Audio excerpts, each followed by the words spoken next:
फिर आप वहाँ शेयर कर लो बुक, एक बुक हमें पास करो।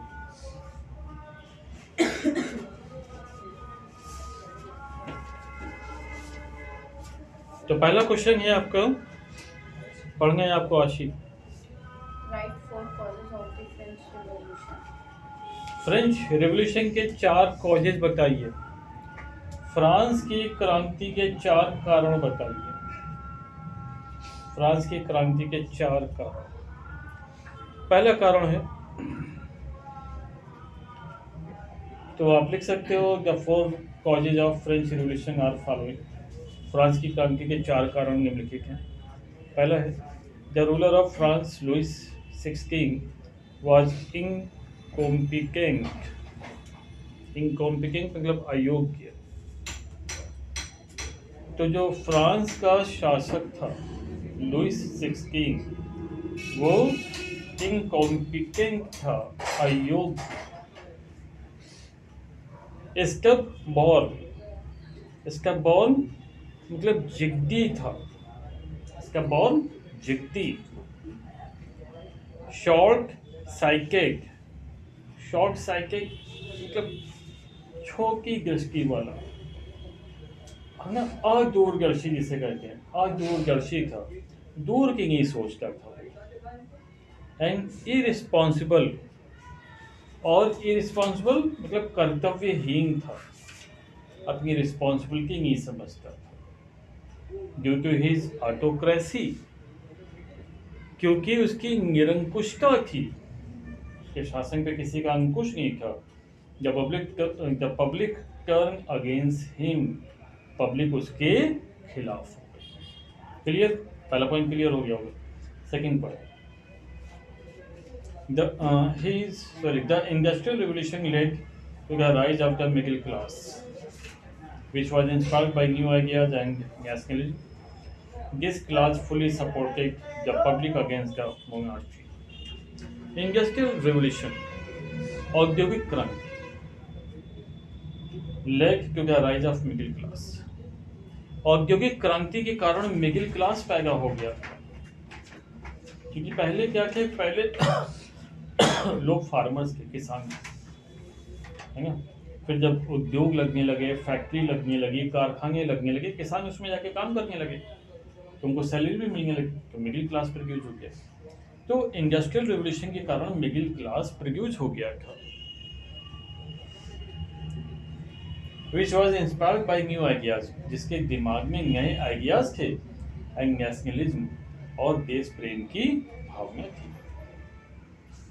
This class fully supported the people against the monarchy, और इस क्लास ने मोनार्ची के खिलाफ, यानी कि राजशाही के खिलाफ, जनता का पूरा समर्थन प्राप्त कर लिया।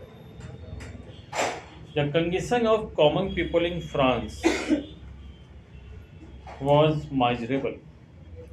आम जनता की जो कंडीशन थी फ्रांस में, वो बहुत माइजरेबल थी, दुखदाई,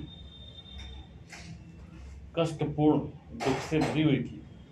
and they struggle for basic necessities like food, और उनकी जो बेसिक जरूरत थी, खाना, भोजन, उसके लिए भी वो संघर्ष कर रहे थे। चौथा reason, the French government impose restrictions on the people's freedom.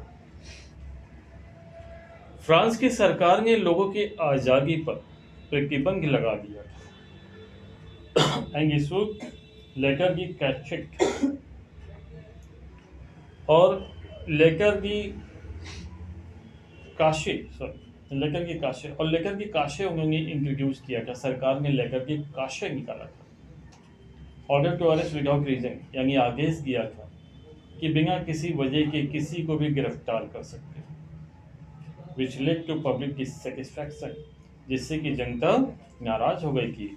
And ultimately to revolution, और वो फिर क्रांति करने पर उतारू हो गई। क्लियर, समझ में आ गया होगा सभी को। नेक्स्ट क्वेश्चन कौन सा बताया हमने? नहीं करना।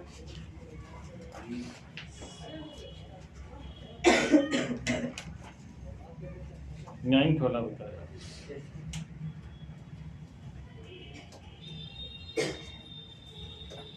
एक बीच में 7th वाला भी देख लेते हैं, 23-25 में आया हुआ है, 7th वाला भी देख लेते हैं।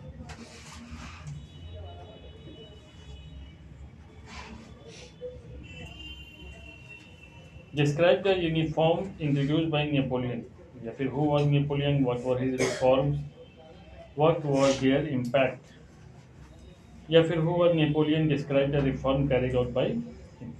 नेपोलियन कौन था, उसने कौन कौन से सुधार किए, बस इतना सा क्वेश्चन है। तो नेपोलियन कौन था, अगर इसकी बात करें तो नेपोलियन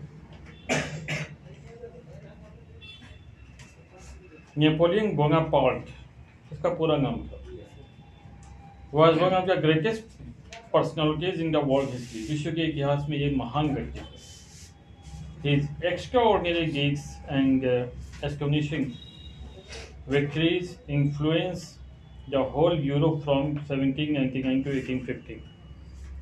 इसकी जो असाधारण कार्य थे और आश्चर्यजनक जो इसने विजय प्राप्त करी थी 1799 से लेकर के 1815 तक, उसने पूरे के पूरे यूरोप को प्रभावित किया था, इम्पैक्ट डाला था उसके ऊपर। His main reforms were as follows. उसके जो प्रमुख सुधार थे वो निम्नलिखित थे। एडमिनिस्ट्रेटिव रिफॉर्म यानी शासन संबंधी सुधार। Napoleon's administration was based on the principle of talent, centralization and efficiency. Napoleon का जो एडमिनिस्ट्रेशन था वो बेस करता था टैलेंट यानी योग्यता पर, योग्यता के सिद्धांत पर, सेंट्रलाइजेशन केंद्रीकरण के सिद्धांत पर, और एफिशिएंसी यानी कार्यक्षमता के सिद्धांत पर। टू एंड चाओज, चाओज मतलब अराजकता।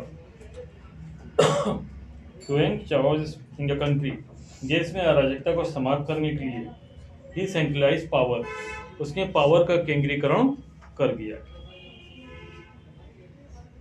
इकोनॉमिक रिफॉर्म, दूसरा था आर्थिक सुधार। ये establish the bank of France in Paris, उसने पेरिस में बैंक ऑफ फ्रांस की स्थापना करी थी। Impose taxes on goods such as salt and alcohol, उसने नमक और शराब पर भी टैक्स लगा दिया था। फिक्स वेजेस फॉर वर्कर्स, मजदूरों की जो वेजेस थी वो फिक्स कर दी थी। Ended black marketing, black marketing को समाप्त कर दिया था। स्पेकुलेशन एंड प्रॉफिटेरिंग, स्पेकुलेशन यानी सट्टेबाजी को समाप्त कर दिया था। प्रॉफिटेरिंग मुनाफाखोरी को भी समाप्त कर दिया था। तो एक दूसरा रिफॉर्म हो गया इसका। तीसरा रिफॉर्म रिलीजियस रिफॉर्म, धार्मिक सुधार। Napoleon attempted to provide religious freedom to his citizen, Napoleon ने अपने देश के नागरिकों को धार्मिक आज़ादी प्रदान करी।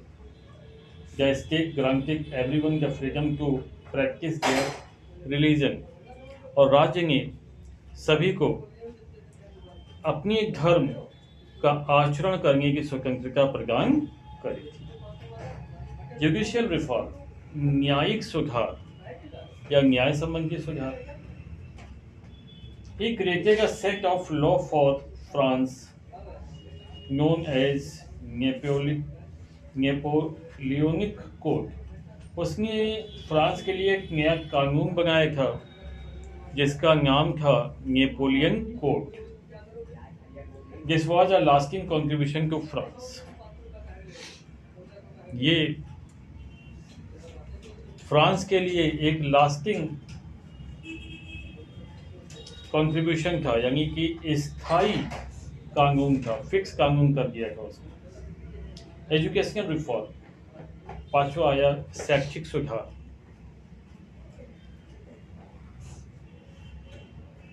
Napoleon made significant reform in education, Napoleon ने शिक्षा के क्षेत्र में भी बहुत सुधार किए थे।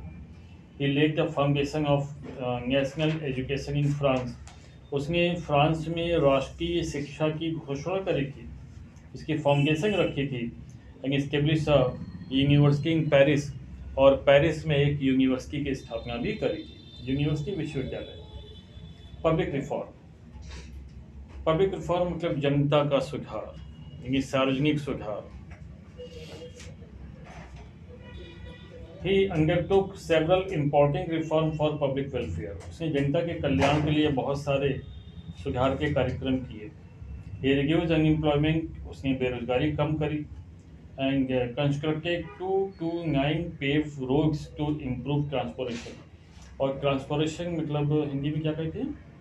ट्रांसपोर्टेशन आवागमन है ना, यात्रा वगैरह, आवागमन। तो उसके आवागमन को सुगम बनाने के लिए 229 रोड्स का निर्माण कराया। इम्पैक्ट ऑफ नेपोलियन रिफॉर्म, क्या भैया इसका इम्पैक्ट पड़ा, क्या इसका प्रभाव पड़ा? पहले जो फॉलोइंग इम्पैक्ट था, पहला क्या है? His reform promoted social, economic and political equality in other parts of Europe. उसके सुधार से यूरोप के दूसरे क्षेत्रों में भी, चाहे वो सोशल हो, सामाजिक, इकोनॉमिक हो, आर्थिक या पॉलिटिकल हो, राजनीतिक समानता उत्पन्न होगी। दूसरा है, people in other parts of Europe started demanding human rights. Europe के दूसरे पार्ट के लोगों ने भी ह्यूमन राइट्स की डिमांड करना शुरू कर दी। ह्यूमन राइट्स यानी कि हिंदी में कहते हैं मानवीय अधिकार, मानवाधिकार, उसकी डिमांड करना शुरू कर दिया था।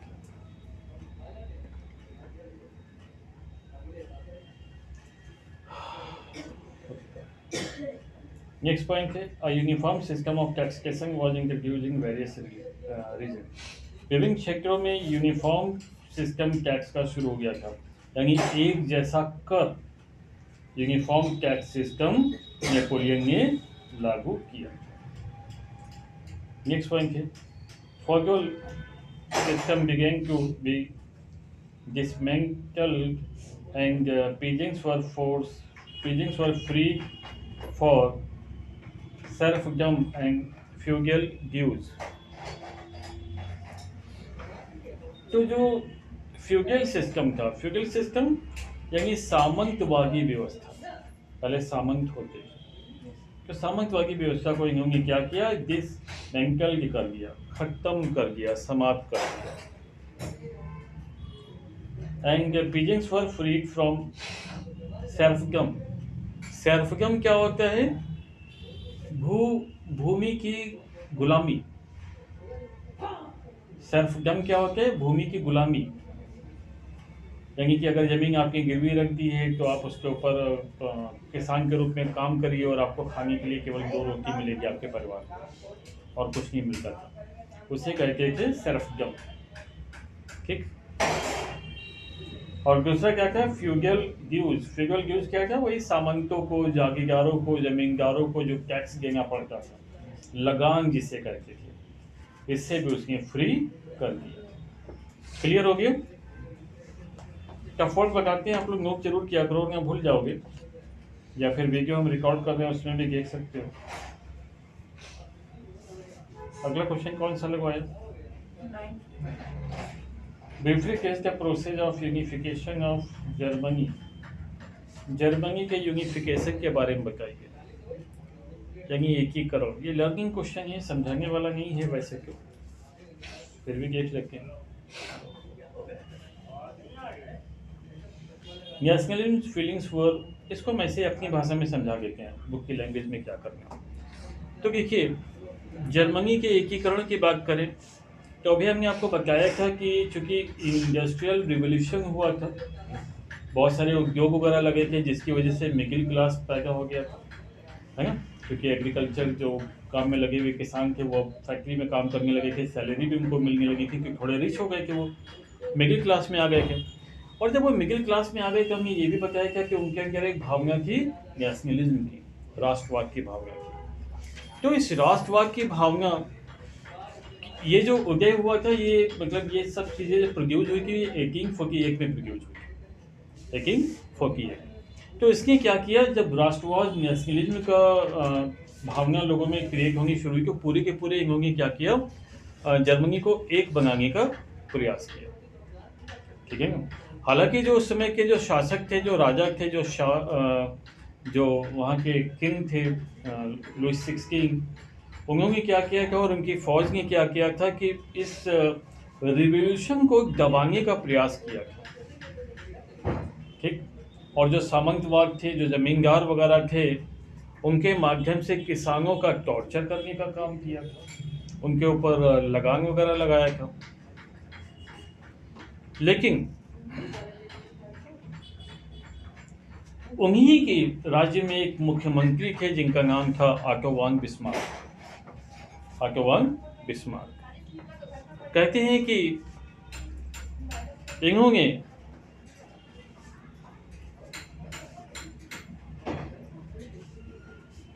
इन्होंने क्या किया था कि जो प्रशा की सेना थी उसकी इन्होंने हेल्प ली थी, और जितने भी गवर्नमेंट के एम्प्लॉयज थे, यानी जो नौकर वगैरह थे, सरकारी नौकर, उनकी भी हेल्प ली थी।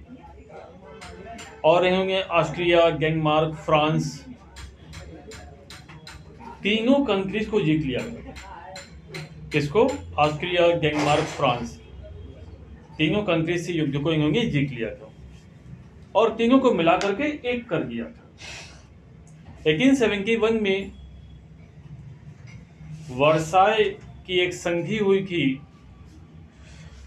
जहां पर राजा विलियम को जर्मनी का सम्राट घोषित कर दिया गया था, और इस तरह से ऑस्ट्रिया, डेनमार्क और फ्रांस तीनों मिलकर के एक देश बन गए थे, जर्मनी।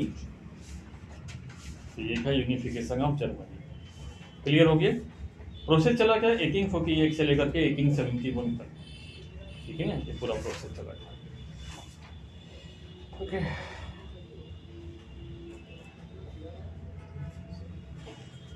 इसके बाद कौन सा बताया? ऑटो वॉन बिस्मार्क, वही जिनके बारे में अभी हमने आपको बताया, कौन था, क्यों प्रसिद्ध था। तो ये भी हम शॉर्ट में बता देते हैं, क्योंकि लर्निंग है, ये भी क्वेश्चन समझाने वाला है नहीं, जितना समझाने वाला है वो हम अपनी लैंग्वेज में बता देते हैं। तो ऑटो वॉन बिस्मार्क के बारे में हमने बताया कि ये था मुख्यमंत्री प्रशा का मुख्यमंत्री था, और इसने क्या किया था कि जर्मनी के एकीकरण का, यानी यूनिफिकेशन ऑफ जर्मनी जो समझाया था अभी, जर्मनी के एकीकरण का पूरा जो जिम्मेदारी थी वो अपने कंधों पे ले लिया था। और इसने ऑस्ट्रिया, डेनमार्क और फ्रांस तीनों ही कंट्रीज को युद्ध में हरा दिया था, और युद्ध में हरा करके इन सब को मिला करके एक कंट्री बना दिया था जिसका नाम था जर्मनी। 1871 में वर्साई में एक संधि हुई थी जहां पर विलियम प्रथम को वहां का सम्राट घोषित कर दिया गया था, ठीक है ना? इस प्रकार से जर्मनी का हो गया था एकीकरण, और चूंकि ये एकीकरण जो हुआ था वो बिस्मार्क के कारण ही हुआ था, ऑटो वॉन बिस्मार्क के कारण ही हुआ था, इसीलिए ये बहुत ही फेमस हुए। क्लियर हो गया? चलिए, किसकी बुक है?